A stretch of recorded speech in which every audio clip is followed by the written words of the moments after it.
l'école d'habitude sur tous les terrains. Je suis supposé être à l'intérieur là, donc j'ai été engueulé parce que je suis pas à l'intérieur. Alors, voilà. Je vous avais promis de revenir. Donc, je suis allé voir les accompagnants d'enfants en situation de handicap. C'est vraiment Parce gentil, que je vous ai demandé tout à l'heure. Ils font une belle manif pour dire que les enfants qui sont sous le trouble de l'autisme et ainsi de suite, ils soient correctement accompagnés dans les classes. Et donc voilà, il y a ça, ce débat que je vais mettre sur la table évidemment. Il y aura le débat sur le pass sanitaire qui va arriver en fin d'après-midi. Le pass sanitaire qui finit demain. Soit ça se termine dans la nuit, soit ça continue demain, je sais pas vraiment. Donc peut-être que ça se terminera à 6h du matin comme la dernière fois. Et je serai là jusqu'à 6h du matin. Et vous ne pensez pas du tout ces lois? Moi je crois qu'on fait passer... au nom de la santé, on s'assoit sur un certain nombre de libertés. Moi je dis toujours que le gouvernement aujourd'hui, il est fauve avec les citoyens et il est carpette avec les multinationales. Et donc voilà, pour le citoyen, il n'y a pas de doute qu'on peut réduire ses libertés. On a eu à sortir les papiers pour pouvoir sortir de chez nous. On avait l'interdiction d'aller pisser à plus d'un kilomètre. On a été déconfinés, reconfinés, redéconfinés, reconfinés. On a eu le couvre-feu à 19h, le couvre-feu à 21h, le couvre-feu à 20h. Le pass sanitaire, nous avait promis que ça ne serait pas pour les actes du quotidien. Moi, je souhaitais qu'il n'y ait pas de pass sanitaire. Et je demande toujours aujourd'hui qu'on finisse avec le pass sanitaire et qu'on refuse le prolongement de ça. Donc depuis le début, au fond, les propos que tenait Emmanuel Macron en décembre de l'année dernière, en disant qu'il n'y aura pas de vaccination obligatoire et il n'y aura pas de pass sanitaire, me paraissaient des propos sages. Et je reste sur cette ligne-là qui est la mienne depuis le début. Je vois par exemple comment le pass sanitaire a conduit à ce qu'on ait un doublement du taux de vaccinés chez les gens qui ont moins de 24 ans. Aujourd'hui, les gens qui ont moins de 24 ans sont plus vaccinés que les gens qui ont plus de 80 ans. Alors qu'on sait que là où c'est utile, possiblement, c'est chez les personnes qui sont en situation de fragilité, qui ont plus de 80 ans. Donc il y a une inefficacité pour moi, y compris une inefficacité sanitaire du pass autoritaire. Ça fait peur ce vaccin, non? Moi, ça me fait pas peur, mais chacun est libre, tu vois. Donc moi, je veux pas.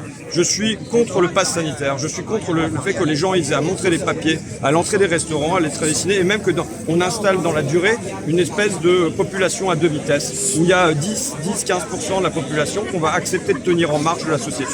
C'est pas ma vision de la République. Et je refuse qu'on soit sur ce terrain-là. Maintenant, ça ne m'empêche pas de personnellement pas avoir peur du vaccin. Mais voilà, après, chacun est libre. Surtout quand on voit des incohérences comme les métros où ils sont bondés de mais même, vous savez, il n'y a pas besoin de pass sanitaire pour boire un café à l'extérieur.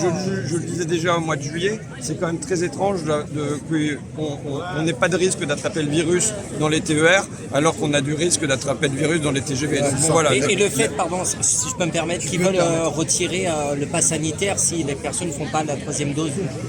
S'ils font pas la troisième dose, ils vont leur retirer le pass sanitaire. Non mais bon, on n'en est pas là pour l'instant, la troisième dose n'est pas obligatoire et j'espère qu'elle ne viendra pas. Moi je suis contre le fait qu'il y ait un pass sanitaire tout court. Et je crains, moi, il y ait une habitude qui soit prise. C'est-à-dire que moi, ma grande crainte, c'est que, au fond, la crise du Covid n'est qu'une amorce des crises, notamment environnementales, qu'on va avoir à vivre. Est-ce que dans les crises environnementales futures, les premières choses qu'on va faire, ça va être s'asseoir sur la démocratie et sur nos libertés et remettre tout le pouvoir entre les mains d'un seul homme? Ou bien est-ce que dans les crises qu'on va avoir à affronter, qui seront sans doute bien plus grande ampleur que la crise du Covid, on va se permettre de réfléchir ensemble et de décider ensemble? Et pour l'instant, on remet tout le pouvoir entre les mains d'un seul homme, de manière continuelle. Il va apparaître à 20h à la télévision et à 20h12, on va savoir à quelle sauce on va être mangé le lendemain. C'est une manière de faire qui, moi, me déplaît profondément, qui m'inquiète pour le présent, mais qui m'inquiète pour l'avenir aussi. Et c'est surtout que, François, c'est que les jeunes actuellement, qui sont privés de tout, par exemple du théâtre, aller au cinéma, ils ne peuvent aller rien faire. Oui, mais même on voit comment dans les quartiers populaires notamment, mais pas seulement, il y a une déperdition, par exemple, du sport, pour moi qui est un élément qui doit être un élément important pour les jeunes, et que du fait que, alors qu'on sait que les jeunes vont pas faire de forme grave, ils vont très très peu aller à l'hôpital, ils vont encore moins en mourir, et donc il n'y a pas de bénéfice pour eux à se faire vacciner. Donc l'obligation vaccinale la quasi-obligation vaccinale, en fait, c'est pourrir la vie des gens jusqu'à temps qu'ils se fassent vacciner, quoi. Et ben là, c'est encore moins valable pour les jeunes, d'autant plus que je le disais déjà. Moi, depuis le mois de juillet, j'ai juste un certain nombre de confirmations de ce que je disais au mois de juillet. Au mois de juillet, je disais que leur passe sanitaire allait pas conduire à se faire vacciner les personnes qui en ont le plus besoin, mais les personnes qui en ont le moins besoin. Ça s'est vérifié, puisque chez les personnes âgées, la France est toujours le pays d'Europe de l'Ouest où il y a la plus faible vaccination des personnes de plus de 80 ans. On ne progresse pas sur ce plan-là, alors que c'est eux qui sont les plus à risque. Et je disais qu'il y avait un certain nombre d'éléments qui montraient que chez les plus jeunes, en gros jusqu'à 24 ans, mais entre 12 et 18 ans, il y avait plus de risques, même si le risque est très très très faible, il faut être mesuré dans ses propos, le risque est très très très faible de faire des myocardites, mais il y a plus de risques de faire des myocardites en étant vacciné que de développer des formes graves du Covid en n'étant pas vacciné chez les 12-18 ans à minima. Ça a été démontré par un certain nombre de rapports. Je le disais déjà au mois de juillet, je vais revenir à l'Assemblée nationale pour le dire ce soir, et avec un certain nombre de mes collègues d'autres groupes, le problème c'est qui va bouger en marche, on va essayer de faire que ce pass sanitaire soit abrogé, quoi. Je sais bien parce que moi-même je suis prof de gym et je suis confrontée à ce problème, c'est qu'à la fin du mois, moi j'ai eu le Covid il y a quelques temps, donc j'ai un pass sanitaire, mais on m'avait refusé, là ça fait longtemps que je suis dans mon association, de faire mes cours, il a fallu que je fasse ressortir le QR code et je suis confrontée à ça, je suis prof de gym et je vais peut-être me retrouver sans emploi. Donc comment on peut faire parce qu'on nous oblige à avoir le pass sanitaire. Non, mais moi je suis contre, enfin voilà, je peux pas vous dire autre chose que je suis en situation de minorité à l'intérieur de cette Assemblée nationale et je m'efforce de porter avec rationalité et avec des démonstrations, avec des éléments factuels, avec des statistiques, avec tout ça, un certain nombre d'éléments qui font que je considère qu'on ne doit pas s'asseoir sur nos libertés pour un bénéfice qui me paraît pas majeur. Donc voilà. Oui. Non, vas-y, est-ce que vous pensez que le peuple français devrait agir un peu comme il se passe actuellement en Italie? Dis-moi un peu ce qui se passe en Italie, parce que je peux pas dire que alors, il y a les docks, un regard... Il y a des blocages aux docks. L'Italie a... Maintenant, tu sais, comment prend un mouvement populaire? Comment prend le mouvement populaire des Gilets jaunes? Moi, je suis toujours favorable de toute façon à ce qu'il y ait des mouvements populaires, partout, tout le temps, et à peu près sur tous les thèmes. Donc, je veux dire que pour moi, la démocratie, elle se fait vivre évidemment aussi en intervenant dans la rue et pas en laissant le pouvoir pour 5 ans. Je me souviens d'un Gilet jaune au moment du 17 novembre, là, il y a 3 ans, qui disait faire l'amour une fois tous les 5 ans, ça n'est pas une vie sexuelle. Voter une fois tous les 5 ans, ça n'est pas une vie démocratique. Donc évidemment, par tous les moyens possibles, il faut intervenir dans la vie de la société sur ce thème-là et sur bien d'autres thèmes. Mais quelle sorte d'action que le peuple pourrait faire pour vraiment toucher le pouvoir, le gouvernement Moi, je pense que par exemple, le mouvement des Gilets jaunes, les formes d'action que ça a prises, qui étaient des formes d'action originales, à laquelle personne ne s'attendait, d'aller bloquer les ronds-points ou de s'installer dessus dans la durée, a été une forme d'action pertinente. Maintenant, lutter, c'est toujours imaginer.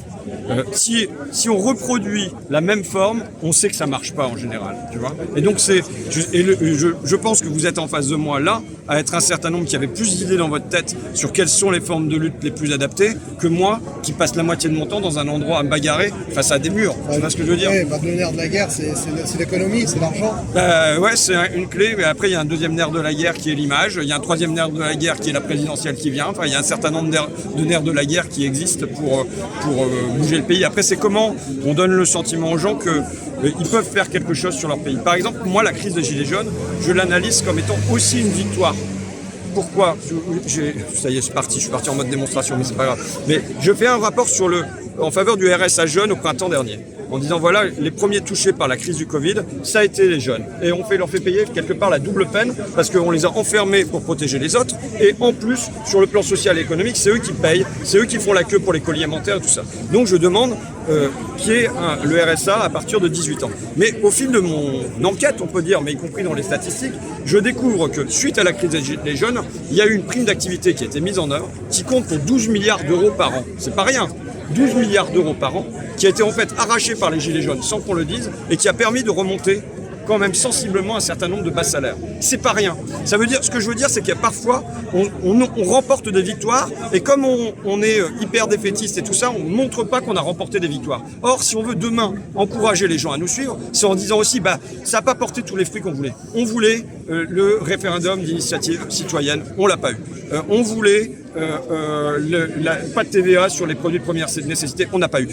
On voulait le retour de l'impôt de solidarité sur la fortune, on l'a pas eu. Mais n'empêche qu'on a gratté 12 milliards d'euros pour les bas salaires de ce pays. Tu vois ce que je veux dire? Pareil que sur le conflit sur les retraites. Quand les gens ils me disent ouais, on a fait les grèves sur les retraites, mais ça ne servait à rien. Est-ce qu'elle est passée la réforme sur les retraites? Elle n'est pas passée. Bon, il y a eu le Covid entre temps, certes, mais pourquoi ils ont décidé de ne pas passer la réforme sur les retraites? Parce que ça a bougé dehors, on sentait bien que c'était un point de crispation dans la société, et parce qu'on a traîné des pieds en menant une bataille une guerre de tranchées à l'intérieur de l'hémicycle en déposant des milliers d'amendements. Donc je veux dire qu'il y a un certain nombre de batailles dont on ne se rend pas compte qu'on les remporte. Tu vois ce que...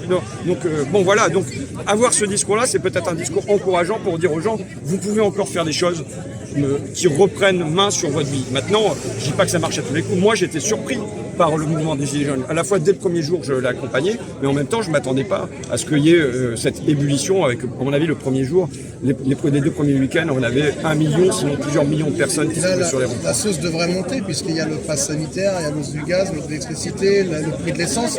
Les salaires n'augmentent pas pour les citoyens, on va dire, pour les classes... Il y a un certain nombre d'éléments objectifs qui sont là. Maintenant, je pense que la révolte, elle ne tient pas qu'à des éléments objectifs. Elle tient aussi parfois, tu vois, la série de petites phrases que nous a fait Emmanuel Macron avec ces gens qui ne sont rien, il suffit de traverser la rue, un pognon de dingue. Enfin, nous en avait fait, les Français travaillent pas assez, les Gaulois réfractaires. Ils nous en avaient fait toute une belle petite série. L'air de rien, ce sont des éléments microscopiques, mais dans la conscience des gens. Les gens se sont pas seulement réveillés pour leur pouvoir d'achat, pour leur niveau de vie. Ils se sont réveillés aussi par sentiment de fierté. Ce mec-là, il peut pas toujours nous traiter comme ça. Tu vois? Et je pense que c'est des éléments subjectifs, mais ça compte pour que les gens se réveillent. Et là, on n'a pas les mêmes petites étincelles qui sont produites. Ils sont devenus plus habiles depuis le temps. Ça leur a appris. Ils sont devenus moins arrogants. En tout cas, ils le montrent moins. Et ça, c'est un élément qui est, donc, qu'est-ce qui fait qu'à un moment, les gens se remettent à espérer? C'est quand même mystérieux. Des gens qui sont les plus résignés, qui d'habitude se cachent, et d'un seul coup, ils revêtent un gilet jaune et se réveillent en eux l'espoir. C'est mystérieux aussi. Donc il y a des éléments subjectifs qui entrent en compte quand une révolte prend, que moi je ne sais pas dire, tu vois. Donc je vois qu'il y a un certain nombre d'éléments objectifs. Je ne sais pas si ça débouche. Je le souhaite, tu vois, et tu peux compter sur moi pour en être dès le premier jour et dès avant, quoi. Mais... Et avec tout ce qui se passe, là, c'est bientôt les élections, les gens n'attendent pas une grande abstention aux élections présidentielles. Moi, j'en sais rien, je suis pas prophète, tu vois. Je sais que l'abstention, tu sais, ils font des grimaces le dimanche soir en disant oh là là, comme c'est triste, il y a un Français sur 2 qui s'est pas exprimé. Ça les arrange. Ça les arrange. Ils ne souhaitent que ça. Qu'on n'aille pas aux urnes. Pourquoi? Parce que les gens qui vont aller aux urnes, qui vont pas aller aux urnes, c'est les classes populaires, c'est les jeunes. C'est les gens qui potentiellement sont les plus en révolte et les plus écrasés de la société. Que les plus écrasés de la société ne s'expriment pas ni dans la rue, ni dans les urnes, en vérité, ça les arrange. Et je vois des larmes de crocodile le dimanche soir sur les niveaux d'abstention. Mais en vérité, bon alors ça me ramène à... Là, je fais mon intello, mais c'est pas grave, hein, on a le droit. En 1975, un intellectuel ultra-libéral américain qui s'appelle Samuel Huntington, qui va ensuite écrire un bouquin qui s'appelle Le choc des civilisations, il rend un rapport pour la commission trilatérale qui réunit les élites américaines, japonaises et européennes. Et dans ce rapport qui s'appelle Crise de démocratie, Crisis of Democracy, il dit en fait on a un problème, c'est que maintenant les gens prennent la démocratie au sérieux. On est après 1968, vous voyez.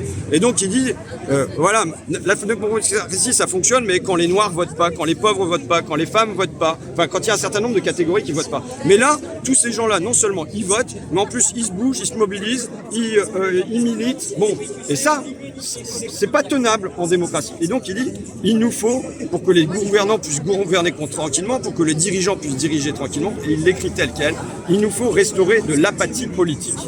Il nous faut restaurer de l'apathie politique. Et il faut comprendre qu'il travaille à éloigner le peuple de ses affaires. La démocratie, c'est ça, c'est le pouvoir au peuple. Ça fait des décennies que, évidemment, dans le discours, ils vont dire tout le contraire. Ils vont dire qu'il faut que les gens, il faut des citoyens, la République appartient à tout le monde. Il va y avoir les grands mots, c'est l'évidence. Mais tous les jours, ils travaillent à éloigner le peuple de ses propres décisions. Alors ça passe par un certain nombre de mécanismes, l'Organisation mondiale du commerce, la Commission européenne, des trucs techno qui font qu'on éloigne les citoyens des propres décisions pour leur donner un sentiment d'impuissance. Et donc voilà, c'est ce contre quoi nous avons à lutter, c'est le sentiment d'impuissance. Et il y a des moments, on y arrive, on ne comprend pas pourquoi. Et est-ce qu'ils peuvent mettre en place le vote par électronique? Pas pour les prochaines élections en tout cas, je ne crois pas. Je ne crois pas du tout pour les prochaines élections. Mais voilà. Bon courage à vous, je vais retourner dans mon boulot. Merci François d'être venu vers moi. Je vous en prie, je l'avais promis et j'essaye dans la mesure du possible de tenir mes promesses. Je vois ça Voilà. et c'est vraiment tout à votre honneur. Bon courage à vous surtout. Merci.